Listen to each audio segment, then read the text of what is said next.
Welcome to the Outdoors Quality Podcast. Here's your host, Jerardo Ayala. Welcome to episode number 2 of the Outdoor Quality Podcast. I am Garfield Bone, your co-host and producer of the show, but we all know the most important person here today is Jerardo Ayala, the owner of Outdoor Quality. Jerardo, how are you doing today? I'm doing good. How about you? I am well. Now, Jerardo, you're probably sick and tired of hearing this question. I'm guessing you get it a lot, but I got to ask because I don't know the answer. How long will it takes to build the building?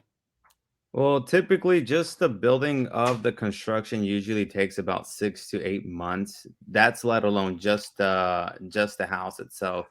But one thing a lot of homeowners don't take of consideration is that the process before we even get to build a house is usually takes about a month to 4 months.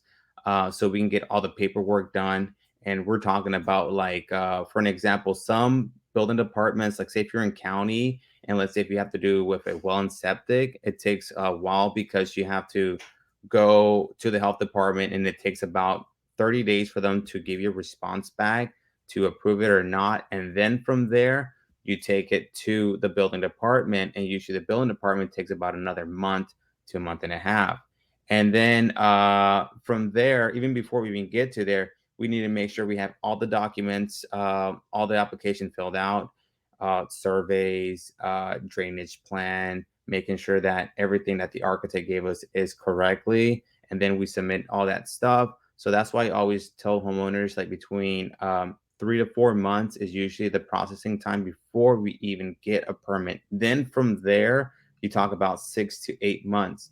And that's making sure that hopefully we don't get any change orders or any revisions, because sometimes that does happen where the manufacturer sends you something incorrect and we have to do revisions to it, which takes about a week once you submit those revisions. So give or take, you're looking about you're pushing a year from start to finish, like having to do with paperwork to finish building the house. So permits, but it's well worth it if they want that beautiful new home that they want, right? For sure. And usually if you do it like with the city, it's a little bit more easier because, you have city water, you have sewer, and everything kind of goes directly to them. So everything is there. And usually with them, it takes about 2 months. Like here in Fort Pierce, Port St. Lucie, usually they take about a month to a month and a half in order to get a permit back. Or even in the county, just as long as you have city water and the sewer, which is the main key. That if you have all that stuff, then you won't be looking at that 4-month period. Good to know. Love it. Jerardo, you have a wonderful rest of the day, and we'll see you on the next episode. Sounds good. You too. Thanks for listening to the Outdoors Quality Podcast with Jerardo Ayala. To start building your outdoor living dreams, go to theoutdoorsquality.com or call 772-577-9172. That's 772-577-9172.